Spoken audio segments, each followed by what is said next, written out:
नमस्कार। DRT news की team पहुंची ग्राम पंचायत बारेवाला पंचायत समिति नाचना जिला जैसलमेर के नवनिर्वाचित सरपंच जमीला खातून के प्रतिनिधि हैं जीवन खान जी से बातचीत करते हैं इनकी ग्राम पंचायत के बारे में। नमस्कार सर, हमारे चैनल में आपका स्वागत है। नमस्कार जी, आपका भी बहुत बहुत धन्यवाद, शुक्रिया जी। क्या सर आप फर्स्ट बार राजनीति में हो, पहले भी राजनीति कर चुके हो आप? जी, मैं सन 87-88 से जी राजनीति कर रहा हूँ। जी मैंने 87-88 से भारतीय जनता पार्टी ज्वाइन की थी। जी जब से मेरा मत लगने लगा उससे लेकर के मैं आज उसी पार्टी में ही चल रहा हूँ। जी और मैंने आज की तारीख में मैं भारतीय जनता पार्टी अल्पसंख्यक मोर्चा जैसलमेर के जिला अध्यक्ष के पद पर कार्यरत हूँ। जी और अब ये जो सरपंच जो है मेरी पुत्रवधू है जी और उसकी जो प्रतिनिधि के तौर पे मैं काम देखता हूँ। जी जी बाकी सरपंच साहिबा सारा काम देखती है, वो भी 10वीं पढ़ी लिखी है, जी ऐसी बात नहीं है। जी और उसके साथ में आज के जो इलेक्शन का जो मंजर आ चुका है, और मैं 2005 में स्वयं सरपंच भी रह चुका हूँ, मेरे पिताजी भी सरपंच रह चुके हैं। जी तो हमारे से पहले इस ग्राम पंचायत में वन साइड कांग्रेस थी जी और हमने भारतीय जनता पार्टी की रीति नीति लोगों के दिलों के अंदर बिठाई। जी तो आज हमारे ग्राम पंचायत बारेवाड़ा की पहले एक पंचायत थी, जी उसके बाद में मैंने ग्राम पंचायत बारेवाड़ा के लिए 2001 में 2 में जब मेरे पिताजी सरपंच थे तो उसी वक्त भी काम को मैं अक्सर देख रहा था। जी मैंने भागा दौड़ी करके हमारी ग्राम पंचायत के पहले 4 राजस्व ग्राम हुआ करते थे, जी बारेवाड़ा, आकल का तड़ा, मोहरेवाड़ा, खारिया, जी और दादूड़ेवाड़ा और रोडेवाड़ा 2 ग्राम ऐसे थे जो हमसे जो पूर्व प्रतिनिधि सरपंच जो थे गुड़निब्बे के अंदर, जी उन्होंने उनके गैर आबाद करवा दिया था। वो गांव भी मैंने वापस पूरा आबाद करवाया। जी आबाद कराने के बाद में जी ग्राम पंचायत के अंदर मैंने 12-13 राजस्व ग्राम और बनवाए। जी और 12-13 ग्राम बनाने के बाद में यहाँ नहरी बेल्ट है, इसके अंदर चक आबादियाँ होती, हमने 30-40 चक आबादियाँ कटवाई। जी और 2003-04 के अंदर सरकार की एक स्कीम चली थी कि भाई डाणियों को चयनीकरण कराओ, जी तो लगभग मैंने बारेवाड़ा ग्राम पंचायत के अंदर 50-60 डाणियाँ चयनित करवाई, जी जो आज भी वो चयनित डाणियाँ हैं। उसी के साथ साथ में 2001-02 में हमारे ग्राम पंचायत बारेवाड़ा में 3 ही स्कूल हुआ करती थी। जी बारेवाड़ा की स्कूल थी, जी प्राइमरी की थी, और एक दूसरा जो थी अपना आकल का तला थी प्राइमरी स्कूल, खारिया थी। जी और बारेवाड़ा के अंदर उसके बाद में उच्च प्राथमिक बनी। मैंने उस उच्च प्राथमिक जब भारतीय जनता पार्टी की सरकार आई, जी वसुंधरा जी ने एक लक्ष्य किया कि भाई हर गांव डाणी में स्कूल नहीं है। हर मुख्यालय पे मेरी उनकी ये सोच थी कि 10वीं की स्कूल होनी चाहिए। तो उनके कार्यक्रमों से हर पंचायत मुख्यालय पे 10वीं की स्कूल बनी, जिसमें हमारी भी स्कूल 10वीं की बन चुकी थी, जी क्रमांकित करवा दी। क्रमान्वित करवा दी। उसके बाद में 2001-02 में फिर स्कूलों का दौर आया कि विजय राजीव गांधी पाठशाला खुलवाई जाए, शिक्षा के क्षेत्र में कमी है। तो मेरी ग्राम पंचायत का जो क्षेत्रफल था अलग, जी जी उस वक्त बारेवाड़ा का 65/70 किलोमीटर की परिधि में फैला हुआ था। जी और उसी 70/65 के लिए मैंने भी सोचा कि मैं भी थोड़ा सा 8वीं पढ़ा हुआ था, उसके बाद मैंने 10वीं की, आज तारीख में मैं मैट्रिक पास हूँ। जी तो मैंने सोचा कि भाई शिक्षा के बगैर तो अलग जगने वाली है नहीं, ये कौम आगे वाली आने वाली है नहीं। शिक्षा एक अहम मुद्दा है। शिक्षा एक अहम मुद्दा था और मेरे दिल की लगन थी, मुझे तड़प थी। जी मेरे लिए शिक्षा, सड़क, बिजली, पानी, ये जो बड़ी बड़ी चीज़ें हैं, ये मेरे लिए मेन मुद्दे हैं। छोटी मोटी चीज़ें तो है, वो करनी है ही, आम जन की रूटीन की प्रक्रिया है, जी लेकिन ये चीज़ें जरूरी थी। कहते हैं कि ऐसी पॉलिटिक्स हल्की नहीं होनी चाहिए। जब आदमी नेता बन जाता है तो कोई भी नेता हो, नेता को अपने को सबको एक आंख से देखना चाहिए, दोहरी नजर से नहीं देखना चाहिए। तो ऐसा करके हमारे यहाँ गांव में बिजली का भी अच्छा जो है ग्रामीण क्षेत्रों में असर हुआ है, लेकिन 10% त्रुटियाँ हैं। वो 10% त्रुटियाँ हैं तो हम भी सहयोग करके हम सोचते हैं उसको ठीक करेंगे। सर, बात करते हैं जैसे ग्राम पंचायत में पानी के प्रति, पेयजल के प्रति अपने किस प्रकार आप कर रहे हो? बारेवाड़ा ग्राम पंचायत का जो पानी आ रहा था, आप यहाँ से गए हो नहीं है, 900 ये अपना 1095 आरडी है। वो 1095 आरडी से हमारा पानी आता था। वो लगभग यहाँ से पानी यहाँ से 80 से 90 किलोमीटर था पाइपलाइन से, गुड़निब्बे से पहले। जी ठीक है। अब हमारी सरकारें आई, हमने माथापची की, बेरू सिंह जी की सरकार थी। तो माथापची करने के उनको सोचा है कि हमारा वहाँ से नहर से पानी निकल के एक भारमसर गाँव इंजन से चलता था, वहाँ से इंजन से स्टार्ट, फिर दूसरा इंजन, फिर तीसरा इंजन, फिर चौथा, पांचवा, फिर भी पानी की ऐसी कमी थी कि लास्ट में आकर टेल का, आज भी आपको पता है नहरों में भी ये हाल होता है। अब वो उस वक्त का टेल था, हमारे आपस में मटके भरनी, जब बाराबंदी का पानी 7 दिन से 8 दिन से आता था मामूली, आपस में लड़ाई झगड़े फसाद होते थे। पर धीरे धीरे जब ये नहर आ चुकी तो हमने सरकार को बताई कि अब उसको पानी को छोड़ो, हमारी प्यास पूरी खत्म नहीं होगी। अब हमारे यहाँ चानवाड़ा बराज नहर आ चुकी है जो 961 आलसी के बारेवाड़ा गांव में टेल होती है उसकी। तो हमारे को इस नहर से जोड़ा जाए ताकि हमारा पानी कम से कम पी करके हम संतुष्टि कर सके। और हर गरीब आदमी को ऊँट गाड़े से लाने की हिम्मत नहीं है, आर्थिक स्थिति लोगों की कमजोर है। तो ये बात उनकी समझ में आई। फिर मैंने स्वयं ने वो हमारे अधिकारी जो भी थे उससे हमने टेंडर लेकर के और उस फर्म के साथ बारेवाड़ा गांव से यहाँ है बारेवाड़ा के अंदर GLR बना करके इनको पानी की सप्लाई दी। घर घर टूटी लगाना तो अब घर घर टूटी नहीं लगी, गांव के अंदर सेंटर में GLR का पाइपलाइन से जुड़ गया। अब हमारा ये लक्ष्य कई दिनों से चल रहा है, पर सरकार की कोई पॉलिसियां होती है, कमियां होती है कि उसे नहीं। अभी हमने ये योजना बना करके सरकार को सेंटर की स्कीम तो उन्होंने भिजवाई है कि घर घर टूटी के लिए, और हम उम्मीद भी करते हैं कि अब जल्दी पानी होगा। अब उसके बाद में हमारे यहाँ पीने के पानी के लिए नहर का भी साधन हो गया, साथ साथ में हमने मेहनत करके डिग्गियाँ बड़ी बड़ी BADP से सरकार की सेंटर की योजनाएं थी, उन योजनाओं के पैसों से यहाँ बढ़ा रखी। पानी की स्टोर की कमी नहीं है यहाँ गाँव के अंदर। ये मालिक का बहुत बड़ा शुक्रिया है कि पानी के अंदर फिल्टर पानी नहीं मिल रहा, पानी दूषित है, ये तो हम मानते हैं इस चीज़ को। लेकिन अब हमने ये योजना बना करके भेजी और उम्मीद करते हैं कि ये जल्दी है, जो टूटी वाले ये उसको CPRW बोलते हैं, वो डिग्गियाँ बनेंगी, इस गांव के अंदर वो टूटी लगेगी और सबकी घर बैठे पानी मिलेगा, ऐसी हमें आशा है। जी हाँ सर, बात करते हैं जैसे आजकल की हर युवा पीढ़ी जो नशे की ओर अग्रसित हो रही है, तो अपनी पंचायत के बचाव के लिए जनता को क्या संदेश देना चाहते हो? हम पंचायत के बचे नशे के लिए मैं बिल्कुल भी स्वयं नशे मुक्त हूँ जी। और मैंने कहा है कि अगर नशा अच्छा होता तो मैं आपका भाई हूँ, राजनीति में भी हूँ, कुछ सक्षम भी हूँ, लेकिन मैं भी इस तरह मैंने क्या था कि बीच बीच में कहीं लत में बीड़ी बीड़ी तो नहीं पीता, लेकिन सिगरेट कहीं से पी लेता इलेक्शन के दौर में। लेकिन जब ये पिछला इलेक्शन हुआ तो मैंने जब सिगरेट पीना इतना मुझे नुकसान हुआ, आज मेरे मुंह पे चेहरे पे साफ नहीं, एलर्जी हो रही है। ये मैं ये समझता हूँ कि ये नशे की उस वक्त के जो कीटाणु हैं, उन कीटाणु की बदौलत हो रहा है। और आज भी कहीं डेस्ट वगैरह लग जाती तो हो जाते। तो मैंने गाँव के लिए ये जतन जगह है कि भाई ये जो जर्दा है ये कैंसर है। सरकार ने पहले बंद, अब ये भी स्पष्ट कर रही है इसमें कैंसर है, सिगरेट में कैंसर है। तो मैं बच्चों को ये कहता हूँ कि बेटा इस लत को, और जब आप नशा मुक्त होंगे, बचाओगे, तो ये बचत के पैसे करके पढ़ाई के अंदर लगाओ, पढ़ाई में लगोगे जब जाकर के आपका जीवन सुधरेगा। और मेरा यही बच्चों से, गांव से, पंचायत से, और जहीं भी मैं जाता हूँ, मेरा फील्ड में एक गांव भी नहीं समझता, पंचायत भी नहीं समझता। मैं डिस्ट्रिक्ट की राजनीति करता हूँ, तो मैं सोचता हूँ मेरी सारी जिला है, जहाँ भी जाता है यही चर्चा करता है नशे के लिए कि भाई नशा मुक्त हो जाओ, स्वस्थ भी रहोगे, बचत भी होगी, और शिक्षा के प्रति ध्यान देकर के आगे बढ़ो। जमाना शिक्षा का है, शिक्षा के बगैर कोई जिंदगी नहीं है। तो मेरे ये भाई साहब इसलिए प्रयास चल रहे हैं, सबसे हाथाजोड़ी करते हैं, उनसे रिक्वेस्ट करते हैं कि भाई आप हमें देख करके कुछ सुधरो। ऐसी है हमारे आसार। आप रुपए के अंदर ऐसा भी नहीं है कि हमारे गांव के अंदर रुपए में 10% नशे है, ऐसी जर्दा गुटका, बाकी 90% गाँव तो बचा हुआ है। जी हाँ सर, बात करते हैं जैसे केंद्र सरकार और राज्य सरकार जैसी जन कल्याणकारी योजनाएं दे रही है, चाहे प्रधानमंत्री आवास योजना है, चाहे उज्ज्वल गैस योजना, ऐसी बहुत सारी योजनाएं आ रही है जो गरीब किसान लाभ नहीं ले पा रहे, तो इनके प्रति आपके क्या विचार रहेंगे? बिल्कुल आपकी बात सही है। अभी हमारी आपने बिजली पे बात की, वो भी दीनदयाल उपाध्याय सेंटर की योजना थी जी। उस सेंटर की योजना के अंदर 100% लोगों को फायदा मिला है, कहीं 2% फायदा नहीं मिला, तो आपस में राजनीतिकरण की वजह से नुकसान हुआ है जी। दूसरे रे आपने जो बात की गैस योजना की जी, तो हमारी बहनें जो भी थी जी, ये गैस कनेक्शन आज से 15-20 साल पहले MP MLA के पीछे भटक करके रिकमेंड करा करके अधिकारियों को मिल करके, जो मेरे जैसा किसी का पहुंच वाला आदमी था उसको मिलता नहीं, जो नाम मात्र के थे जी जी। जब मोदी जी बने तो उन लोगों ने ये सुझाव दिए कि मोदी जी ये हालत है, तो वो एक गरीब से उठे हुए। ये भी नहीं हुआ, आपने सुना होगा कि हमारे मोदी जी पहले चाय बेचते थे, उससे उठ करके प्रधानमंत्री तक जनता की सेवा करते करते बन गए। तो ऐसे गरीब आदमी को जब प्रधानमंत्री थे तो उनको पता था कि गरीब की क्या रीति नीति होती है, उसकी क्या परिस्थिति होती है। तो उन्होंने उस परिस्थिति को देख करके अपने एक डिसीजन लिया कि भाई हर मेरी चूल्हे पे बैठी हुई बहन जो है उसकी आंखों के अंदर ये परेशानी हो रही है, सक्षम नहीं है, तो वो घर घर चूल्हा योजना चालू की। तो आज उसके लिए गैस की कहीं कमी नहीं है और घर तक निःशुल्क बड़ी बात अच्छी है कि चूल्हा और गैस निःशुल्क दिलाया है। अब राजनीति वाला कुछ भी बात है कि मैं राजनीति की बात नहीं करना चाहता, मैं तो उन्होंने जो काम किया है उसकी कहना चाहता हूँ कि ये उनकी वजह से आज हमारे घरों में आप जाकर के देख लो, मेरे स्वयं के घर की रसोई का पहले हाल देखो आप, मैं आपको भी बताऊंगा। पहले चूल्हे की ये हालत थी, अब रसोई की गैस के अंदर चूल्हे की ये हालत होगी, क्योंकि घर का पूरा काला हो जाना, खराब हो जाना।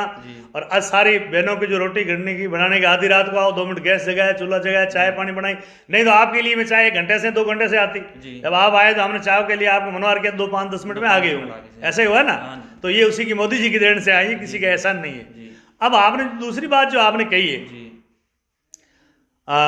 शिक्षा की, मैं शिक्षा पे ये जानना चाहूंगा, ये शिक्षा का जो है अधिकार कानून बना दिया, नियम बना दिए।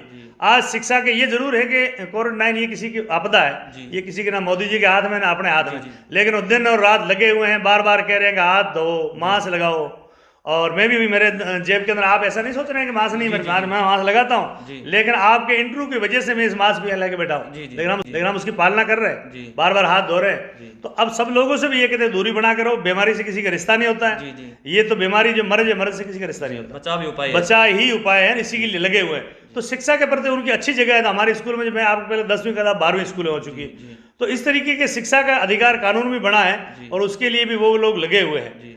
अब उसके साथ साथ में आपने तीसरी कौन सी बात कही थी भाई साहब, मैं भी डायबिटीज पेशेंट कुल भूल भी जाता हूँ। प्रधानमंत्री आवास योजना, प्रधानमंत्री आवास योजना से अब आप देख लो, प्रधानमंत्री जी हमारे सबके होते हैं जी।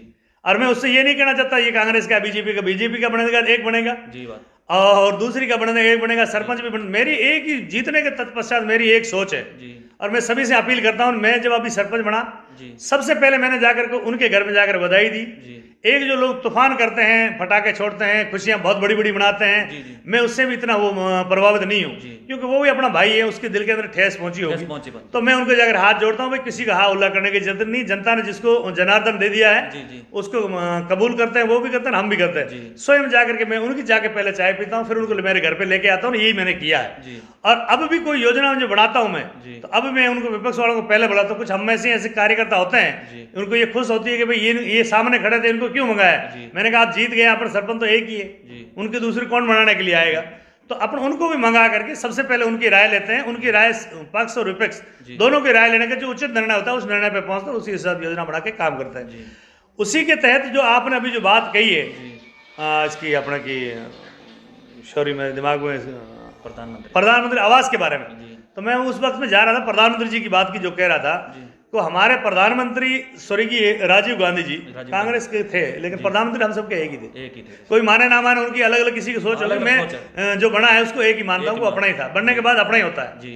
उसको अगर कोई भी पद में रहने वाला आदमी मेरे जैसा कोई होगा, अगर पद की लालच में अगर सोचता है तो वो उसकी गलत सोचता है। ठीक है 19-20 होते हैं अपने कार्यकर्ता के लिए, वो अलग बात है, लेकिन ये नहीं सोचता कि अब उसके कट करके अपने वन साइड चले, ऐसा संभव नहीं है। तो प्रधानमंत्री जी ने उस वक्त भी ये कही हुई बात आई थी, मैंने सुनी हुई है, मेरे जहां तक ख्याल में है कि राजीव गांधी जी की कही हुई बात कि हम वहां से 1 रुपया सेंटर से भेजते हैं, वो 15 पैसे जाकर के पब्लिक में बीच में पहुंचते हैं। ऐसे आपने भी सुना होगा, हमने भी सुना है, ठीक साहब। अब आप इस बात का 100% आप हमारे जो थंब है, जो आपका चैनल है या मीडिया है, ये भारत का चौथा थंब है। इसको हम लोग गांव के बैठे हुआ आदमी भी आज तक जान चुका है कि गरीब आदमी की आवाज उठाने के लिए, हम जैसे कमजोर तबकों को आवाज उठाने के लिए विशेष तौर से मीडिया जो है इसका थंब है चौथा। इसमें कोई शक नहीं, आवाज उठाता है जब आदमी की कहीं कि हमने ऐसे देखे हैं जो दबे हुए मुद्दे जिसके साथ में अन्याय हो रहा था, मीडिया के द्वारा उठाए गए मुद्दों पर आज उनको न्याय मिला है। हम आपसे भी ऐसी ही आशा करते हैं। तो 15 पैसे के उनकी जबान से हमारे स्वर्गीय प्रधानमंत्री जी राजीव गांधी जी का कहना था। अब हम आपको ये दावे के साथ कह सकते हैं कि जो अभी आवास योजना चली है, प्रधानमंत्री जी ने निर्णय के लिए कराया कि घर जाकर सर्वे करो, सर्वे करके योजना बना के भेजो कि कौन आदमी के पक्के मकान की आवश्यकता है, और हर आदमी की उनकी सोच है कि हर आदमी का पक्का घर होना चाहिए। हर आदमी को जो तबके में लास्ट में बैठा हुआ है उससे स्टार्ट करो, वहां तक आओ। हम इस चीज को भी मानते हैं कि प्रधानमंत्री जी को ये जानकारी नहीं है कि पक्के गरीब तबके का आ रहा है या अमीर तबके का आ रहा है। हम जैसे जो भी नेता मेरे भाई बैठे हैं, उनकी गलती की वजह से किसी का 10% गलत चयन हो सकता है।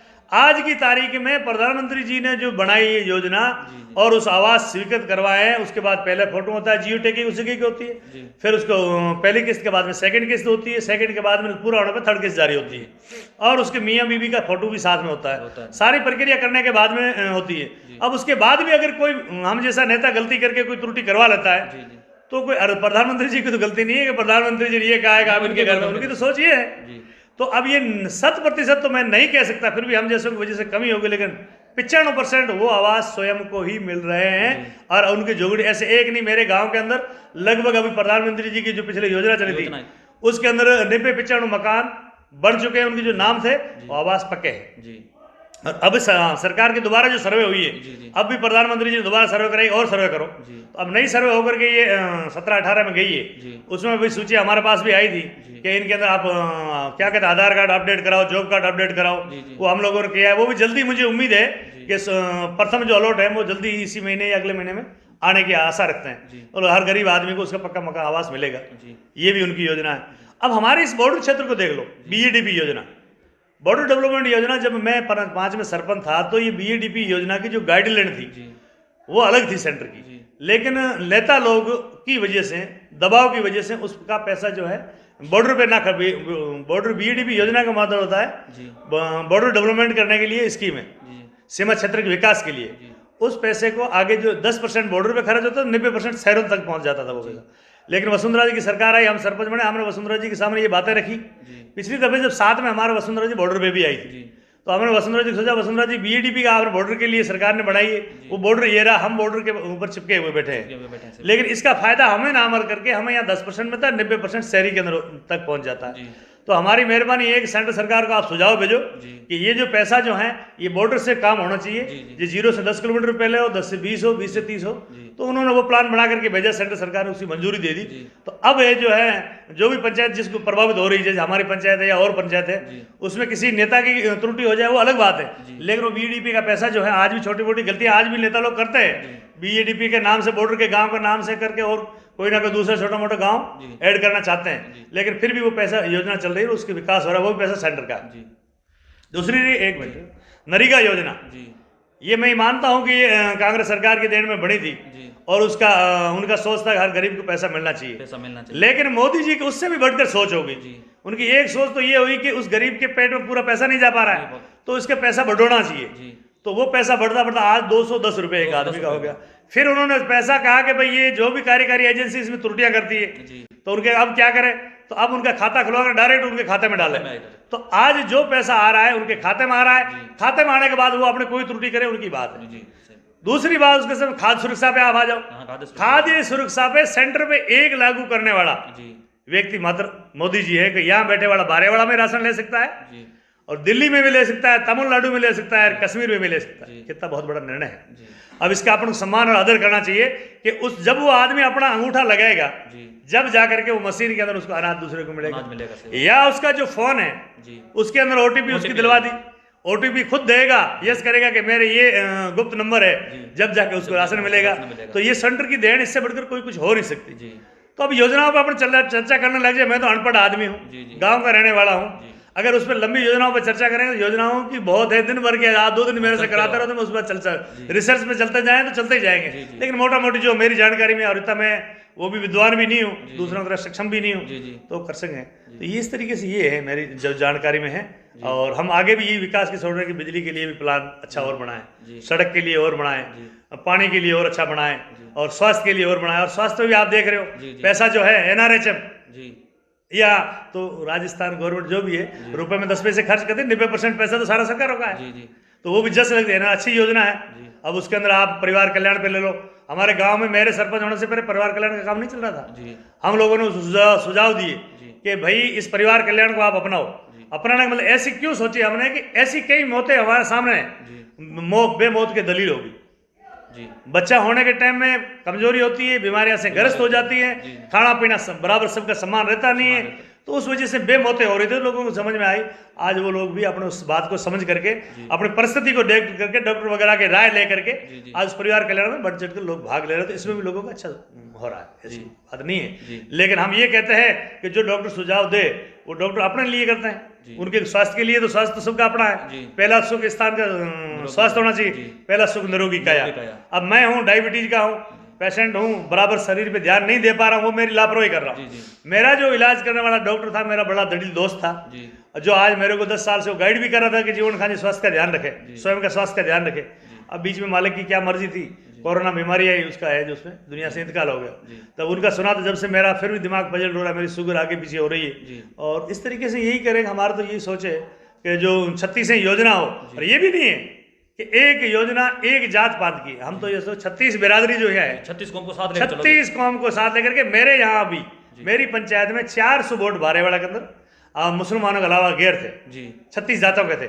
उनमें से मुझे उन्होंने 99% वोट दिए। कितने दिए? 99% दिए। तो अब कोई ये ठेकेदारी से कहते कि मेरा वोट है। अब मैं जहां से अभी पंचायती राज के अंदर पार्टी का मुझे आदेश मिला है, लोगों ने सुझाव दिए क्या साहब इस क्षेत्र से जीवन खान जी को इलेक्शन लड़वाओ, तो वो कामयाब हो सकते हैं। जो लोगों की राय है, जो पंचायतें बारेवाड़ा से अलग होकर के गई थी, ग्राम पंचायत डाकलवाड़ा और ग्राम पंचायत आकल का तला, ये 2 जिनका एक ही पंचायत समिति का ब्लॉक है, वो ब्लॉक नंबर है 14।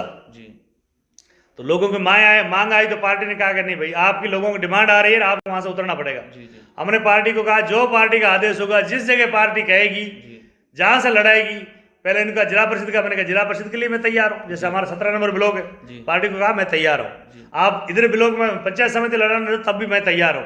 मैं कहीं भी किसी भी क्षेत्र में जो पार्टी कहेगी उसके लिए करूंगा। पार्टी ने जो सैंपल दे दिया फूल पे कभी नहीं करेंगे भूल, ना की है ना फूल पे भूल करेंगे, क्योंकि ये जो पंजा है, गुलाब का फूल होता है, वो इंसान उसकी देखता है तो वो खिलता है और उसका दिल भी खिलता है, उसकी सुगंध भी आप लोगों आपका मुरझाया हुआ चेहरा हंस जाता है। लेकिन ये पंजा किसका है मैं इस पर नहीं जाना चाहता। इस पंजे से क्या क्या काम होते हैं ये सब कुछ होता है, ठीक है ना। सबसे पहले तो मैं ये कहना चाहूँ कि आप और हम किसी पे अगर नुकसान देना चाहें तो सबसे बड़ा नुकसान इसी से होता है। तो मेरा यही है कि हम तो जिस पार्टी की सिपाही है उसी लोगों ने डिमांड रखी है और मैं पंचायत समिति के लिए कोशिश कर रहा हूँ। लोगों ने ये डिमांड रखी आप यहाँ से ब्लॉक में जीते, तो अभी मैं 14 नंबर ब्लॉक आकल का तला और डाकलवाड़ा का है, वहाँ से बीजेपी की तरफ से इलेक्शन लड़ना चाह रहा हूँ। पार्टी ने टिकट के लिए बोला है, पार्टी मुझे विश्वास है पूरा टिकट देगी। लेकिन साथ में ये भी निवेदन करना चाहता हूँ, हमारे कुछ लोग राजनीति स्वार्थी, उन लोगों के मन में ये भी भावना है कि जीवन खान जी आप कहाँ से मैदान में उतरोगे, हमारे ये पोरचर हो जाएगा, आपका फार्म भी नहीं आने देंगे और आपका फार्म हम राज के दबाव से खारिज करवा देंगे, इतनी हमारी अप्रोच है। ये लोगों की बात हमारे पंचायत में जो हमसे सामने जो लड़ने चाह रहे हैं वो ऐसी बातें भी कह रहे हैं। लोग मुझे कह रहे हैं ऐसा कर रहे। मैंने कहा भैया मेरे ये राजनीतिक दबाव होगी, फिर भी मैं फूल नहीं छोड़ूंगा, फूल की भूल नहीं करूंगा और आप भी मत करना। जिसको फूल मिल जाएगा, हमारा कैंडिडेट फूल है, भारतीय जनता पार्टी ने जिसको फूल दे दिया उसकी भूल नहीं करेंगे। उस फूल में ये दावे के साथ आपकी टीवी के माध्यम से आप चौथा थंब उसके माध्यम बताना चाह रहा हूं, डिस्ट्रिक्ट लेवल के, मैं लंबी बात नहीं करना चाहता, लेकिन मेरी पंचायत समिति क्षेत्र नाचना की 20 पंचायतें हैं। आज भी जनता ने लगभग 90 से 95% बीजेपी के सरपंचों को ही जिताया। दूसरी बात, आज जो 15 ब्लॉक है, मैं आज दावे के साथ कह रहा हूँ, मीडिया चलो फिर उसके बाद में अपन मिलेंगे जीत हार के बाद में, लेकिन मैं आज दावे से कह रहा हूँ कम से कम 11 और 12 ब्लॉक हम नाचना क्षेत्र से पंचायत समिति के अंदर ला के देंगे। दूसरा, हमारे इस क्षेत्र के अंदर 2 ब्लॉक जिला परिषद से प्रभावित हो रही है, ब्लॉक नंबर 16 और 17। 16 में तो आधा है विधानसभा जैसलमेर का, आधा है पोखरण का। और मैं दावे के साथ ये कहना चाहता हूँ, जनता की भावना को देख करके, मेरे पे कोई विश्वास नहीं, मैं जनता की घूम करके फील्ड में सर्वे कर रहा हूँ, जनता की भावना ये टिक चुकी है कि अब की बार जो 20 साल से जो मतलब राज चल रहा है, मैं ऐसा भी कहना चाहूँगा एक परिवार का, तो इसमें भी कोई हर्ज नहीं है, एक परिवार का जो राज चल रहा है उस राज का जो खंभा उखड़ने वाला है वो यही टाइम है। और हम जिला परिषद इस बार की जैसलमेर की और पंचायत समिति नाचना नहीं, ये तो है ही है, ये तो इस चीज का मैं दावा कर रहा हूँ, पंचायत समिति नाचना पे हम अधिकार करेंगे। और 16 नंबर ब्लॉक और 17 नंबर हमारा ब्लॉक जिसमें 12 पंचायतें आ रही है, ठीक है, तो वो 17 नंबर और 16 नंबर दोनों बीजेपी की जोड़ी में हम डालेंगे और ये नाचना पंचायत समिति भी बीजेपी डालेंगे, क्योंकि हमने एक ही लक्ष्य कर लिया कि इस फूल को जिताना है। और हमारा राष्ट्रीय प्रधानमंत्री जी जो हिंदुस्तान के अंदर लोहा बनाने वाला है, हिंदुस्तान का सेंटर के मतलब विश्व के अंदर चौथा था, मैं भारतीय जनता पार्टी हो इंडिया के अंदर जो है अपनी विश्व के अंदर पहली पार्टी है।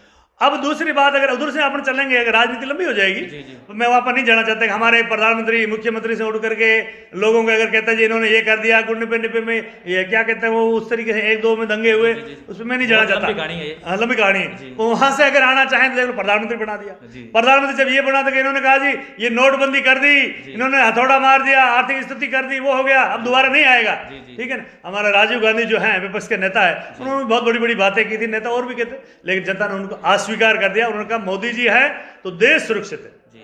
हमारी भारतीय जनता पार्टी की एक ही सोच है।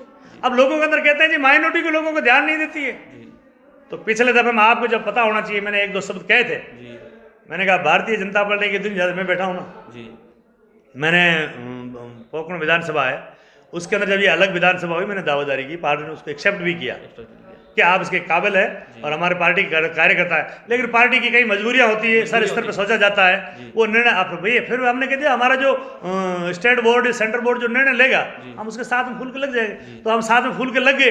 लेकिन हमारी खुशकिस्मत नहीं थी पार्टी के, हमारे कहते हैं ना कि कोई ना कोई हम में कमी रही या किसी का भाग्य था, तो हमारे 339 वोटों जो 8 की विधानसभा रह गई थी। लेकिन रहने के बाद हमारी पब्लिक को, यहाँ की जनता को दोबारा रोष आ गया, बहुत बड़ा ऊंचा रोष आया कि अपने भूल होगी, कहीं ना कहीं कमी रहेगी, किसी तरीके की लोगों तक पहुंच नहीं सके या अपनी सही बात लोगों तक नहीं जा सकी, तो उसका बदला जो हमने दोबारा कितने में लिया, 34,000 500 और कुछ वोटों से।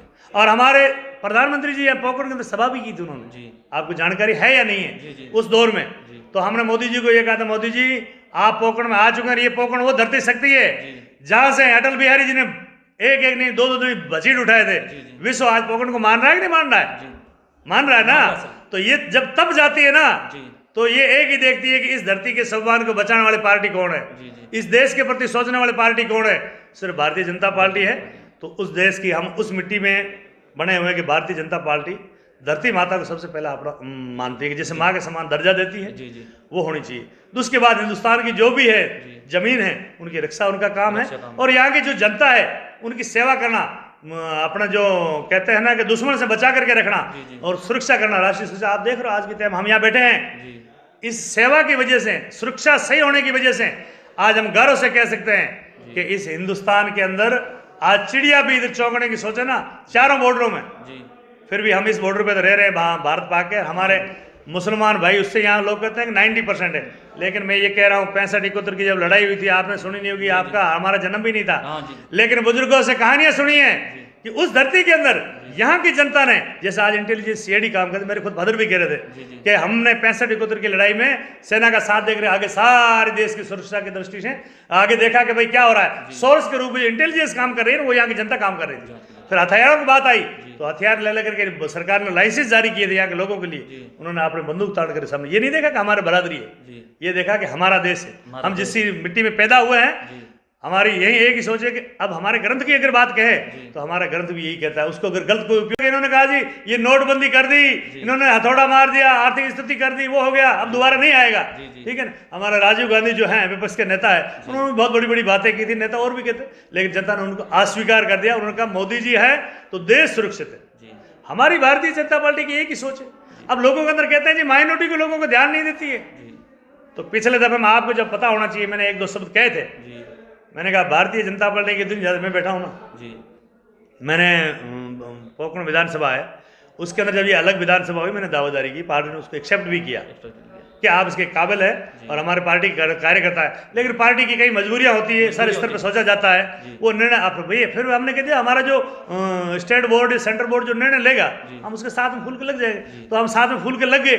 लेकिन हमारी खुशकिस्मत नहीं थी पार्टी के, हमारे कहते हैं ना कि कोई ना कोई हम में कमी रही या किसी का भाग्य था, तो हमारे 339 वोटों जो 8 की विधानसभा रह गई थी। लेकिन रहने के बाद हमारी पब्लिक को, यहाँ की जनता को दोबारा रोष आ गया, बहुत बड़ा ऊंचा रोष आया कि आपने भूल होगी, कहीं ना कहीं कमी रहेगी, किसी तरीके की लोगों तक पहुंच नहीं सके या अपनी सही बात लोगों तक नहीं जा सकी, तो उसका बदला जो हमने दोबारा कितने में लिया, 34,500 और कुछ वोटों से। और हमारे प्रधानमंत्री जी यहाँ पोखरण के अंदर सभा भी की थी उन्होंने, आपको जानकारी है या नहीं है? उस दौर में तो हमने मोदी जी को ये कहा था, मोदी जी आप पोखरण में आ चुके हैं, ये पोखरण वो धरती शक्ति है जहां से अटल बिहारी जी ने एक एक नहीं दो दो नहीं बसीट उठाए थे। विश्व आज पोखरण को मान रहा है कि नहीं मान रहा है? मान रहा है ना।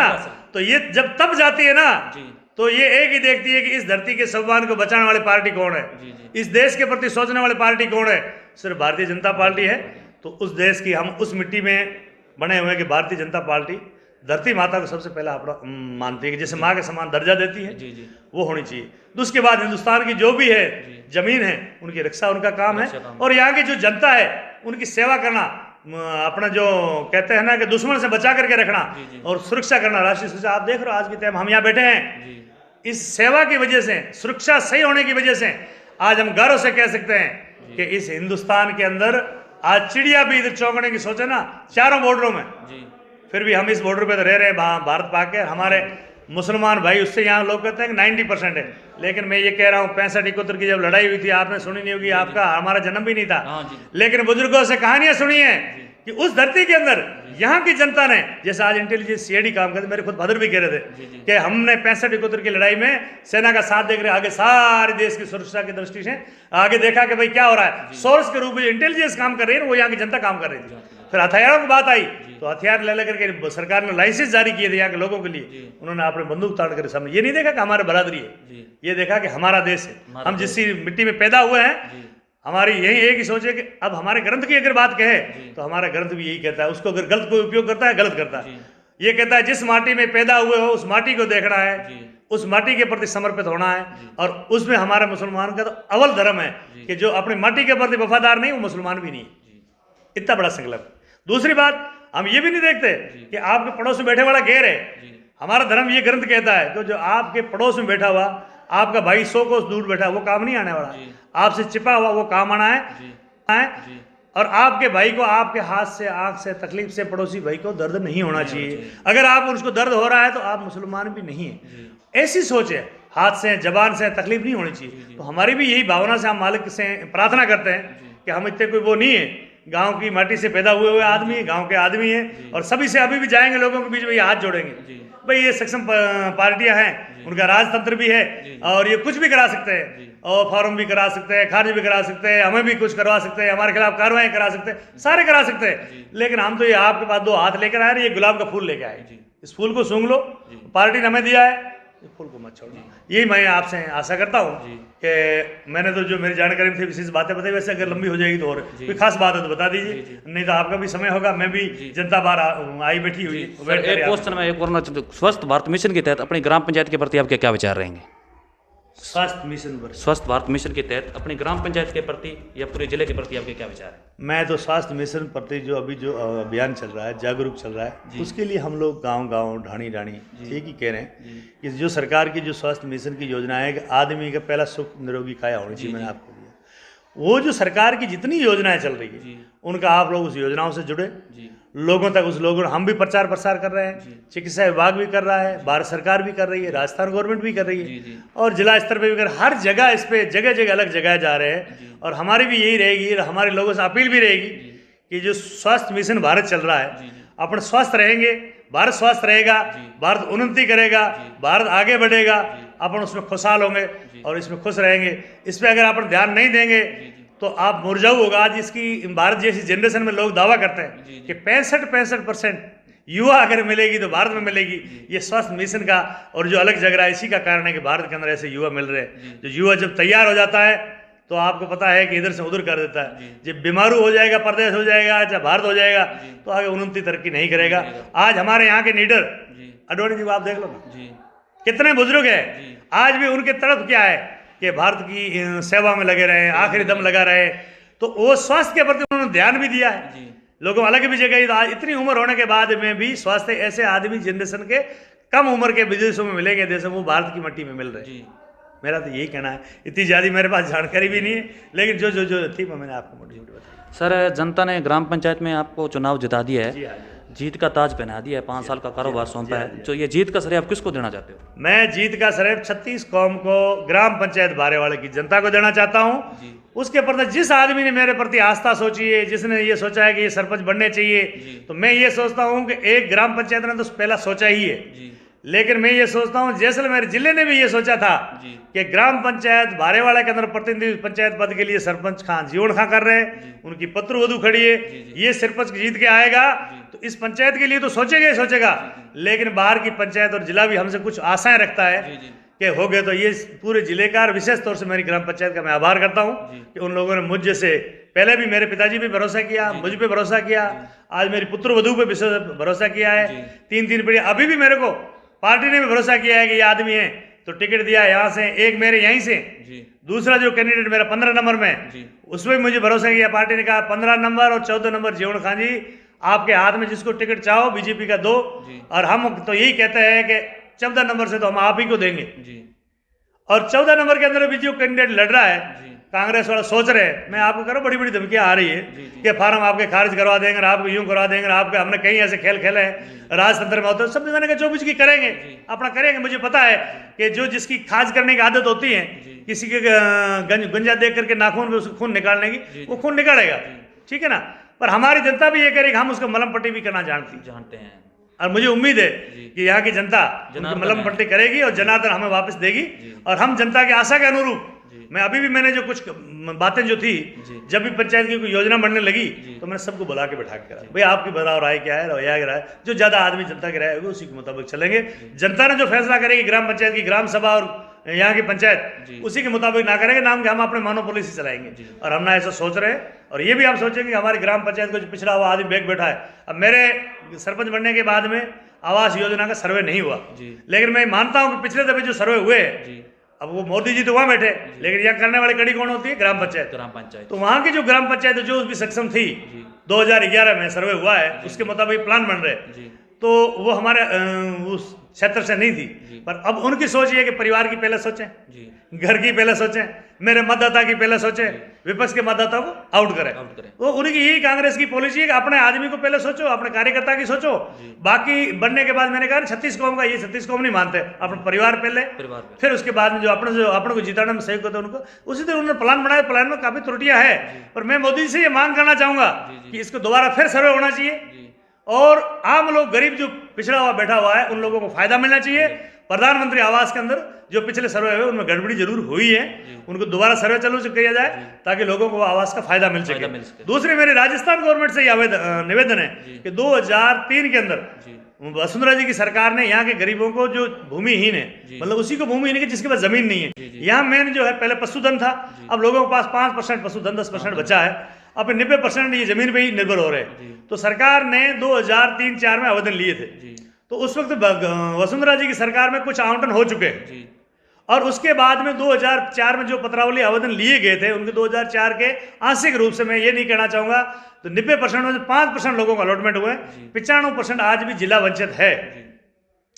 तो मेरी मुख्यमंत्री जी से, राजस्थान गवर्नमेंट से, अभी हमारे जो भी मंत्री हैं उनसे मेरा निवेदन है कि आप लोग जो 2004 के आवेदन पड़े हुए हैं, वो जमीनें जो है इन्होंने आरक्षित कर रखी है। मैं ये नहीं कहता आरक्षित मत करो, जिसकी जरूरत है आरक्षित करो, लेकिन आपने 2004 में राज्य सरकार ने जो आवेदन लिए थे, तो ये सरकार बीच में अपना क्या करना चाह रही है कि राजनीति चला रही है। हम ये कह रहे हैं कि राजनीति से ऊपर उठ जाओ, किसान का बेटा है वो सबका बेटा है, जमीन का है, जमीन सबके लिए, जमीन माता सबकी। हम ये नहीं कहते हैं आवेदन भरा है तो ये तो नहीं है कि कांग्रेस ने भरा है, बीजेपी ने भरा है, जिसकी जितनी की जरूरत थी सबने आवेदन दिए। 2004 के जो आवेदन है भूमिहीन किसानों के, वो आवेदन जमीन अलॉटमेंट होनी चाहिए। आज के टाइम में सरकार ने वो जमीनें अक्सर आज पर रिजर्वेशन कर रखी है, जैसे फौजी आवंटन के लिए कर रखी है, कांगड़े के लिए कर रखी है, ओड बाजिंगर के लिए कर रखी है। हम ये कहते हैं कि उनको अब जमीन की आवश्यकता है दो, लेकिन यहाँ वाला जो भूमिहीन है, आज मैं जमीन बचा के बैठा हूँ, इस जमीन के जन्म लिया है, मेरे बाप दादा 7 पीढ़ी ने आशा रखी थी कि ये हमारी जमीन मिलेगी, हमारे बच्चे इस पर पालन पोषण करेंगे। तो हमारे को जिंदगी निकालने के लिए मैं राजस्थान गवर्नमेंट से, राजस्थान सरकार से, और विशेष जो हमारे मंत्री जी उनसे, और जो भी रेवेन्यू मिनिस्टर उनसे आशा करता हूँ कि अभी आपकी सरकार है, आप चाहें तो पता इधर से इधर हो जाता है, ठीक है ना। अभी आपने जब चाहा तो आपने देखा होगा कि कांग्रेस की सरकार इधर हिल रही थी, लेकिन कोरोना पीड़ित था, लेकिन हमारे मंत्री लोग जैसलमेर की 1 नंबर को, आपको चला पर्यटन नगरी है, वहाँ होटलों में, अंदर स्पेशल होटल में आराम कर रहे जी पे, कितना पैसा खर्च हो रहा था। लेकिन ये बात मैं कह रहा हूँ, गलत कह रहा हूँ, क्यों गलत करने की, गलत की बात तो सही कह रहा हूँ, गलत इसे कह रहा हूँ कि हम इतने डरे हुए हैं कि हमारी आवाज जो है ये उनके पास सब चला जाएगा तो पता नहीं हमें क्या करेंगे। लेकिन फिर भी हम कहते हैं इस मिट्टी में जन्मे, मिट्टी में जाएंगे, ठीक है ना। पर इनकी ये सोच ये है कि हमारे खिलाफ कोई बोले नहीं। लोकतंत्र नहीं है, यहाँ लोकतंत्र है, पर ये उस लोकतंत्र के सिस्टम से नहीं चल रहे। ये जो जिसका राज है, जिसके कहते हैं लाठी उसका बैसा, तो कांग्रेस का जब भी राज रहा है, जिसकी लाठी उसका बैसा। आज भी इनकी एक ही सोच है कि हमारा राज है, हम राज दफ्तर से ये जिला परिषद और पंचायत समिति ले लेंगे। लेकिन मैं इनको कहना चाहूंगा कि आप पहले भी राज में थे, उस वक्त भी इलेक्शन हुए थे, उस दौरान भी सरकार आपकी गई थी, उस दौरान भी ये हुई है, लेकिन कुछ परिस्थितियां थी। अब एक सरकार ने सोची थी कि आम जन से होना चाहिए। मैं ये बात राइट कहना चाह रहा हूं कि ये आम जन का अगर वोट होता तो ये कभी के चले जाते। ये 20 साल तक राज नहीं करते जिला परिषद में, जैसलमेर जिले का, लेकिन ब्लॉक हो जाते हैं, गरीब लोग हैं, उसमें ये लोग अपना सारा जो है काम दाम शाम करके अपना जिले पे काबिज हो जाते हैं। इनकी ये सबसे बड़ी है। ये जो बीजेपी पार्टी है, इनके पास कहने को सब कुछ कहते हैं ये लोग कि ये है सेठों की, ये साहूकारों की, ये उद्योगों की, ये सबकी है। लेकिन ये किसान की पार्टी है, आम जन की पार्टी है, और ये गरीब पार्टी है। इनके पास में एक फूल है जो किसी को क्या कर, फूल किसको मारता है क्या? उस मसल के कोई भी आदमी डाल देगा। ये हाथ है, इस हाथ को काटने के लिए सबको लगना पड़ेगा, है ना। तो मेरी सबसे अपील है ऐसे जिले की और राजस्थान से हाथ जोड़ करके इस पब्लिक से, जनता से निवेदन है, और मैं विशेष तौर से माइनॉरिटी से कहूंगा कि मैं माइनॉरिटी के जिला अध्यक्ष हूँ, जी जी जैसलमेर जिले का आलम सिंह के मोर्चे जिला अध्यक्ष हूँ। विशेषकर माइनॉरिटी को ये कहता हूँ, आप फूल इसको सूंघो। हमने जब इस हटिया से इस फूल को पकड़ा है, ऐसी खुशबू आ रही है कि हमारे दिल और दिमाग में उतर गया, दूसरा कुछ दिखता ही नहीं। हाथ है ये, मुझे ये दिखता है कि हाथ कातल का हाथ है, एक ही दिखता है कि ये कत्ल करने वाला हाथ है। इससे बढ़कर भाई साहब आपको क्या कहूँ, अगर मैं उस पर चला जाऊं तो गांव का आदमी हूँ, दुखी हूँ, दुखी हूँ पार्टी के जो है विपक्ष, उनकी वजह से दुखी होकर के उनके सामने कोई बाहर नहीं आना चाह रहा। मन में सबकी टिस है कि इसको वोट नहीं दें, लेकिन राजतंत्र के अंदर, परिवार तंत्र के अंदर ऐसे हावी हो चुके हैं, लोगों में दहशत बैठ चुकी है। तो इस तरीके से अब पार्टी के भी क्या है, मैं उनके और नहीं जाना चाहता, उनकी पार्टी वो जो है उनको कबूल हो। धन्यवाद सर।